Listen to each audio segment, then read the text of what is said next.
Samsung Galaxy F55 may be introduced in the Indian and Bangladesh market soon. Already announced Galaxy A55. We've already seen the F55 getting Bluetooth and Wi-Fi certified, and now Samsung itself has confirmed the fact that it's real.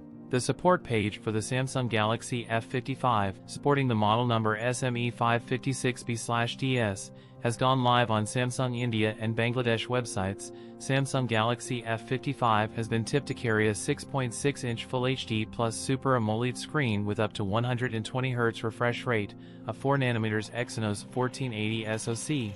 The device also appeared with 8GB RAM and Android 14, likely with One UI 6.1 on top.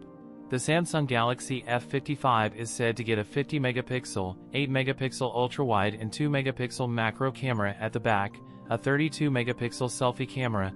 It is expected to pack a 5000 mAh battery with 25W wired charging support. That's it for today's video. If you enjoyed it, don't forget to like, comment, and subscribe for more content. Thanks for watching, and I'll see you in the next one.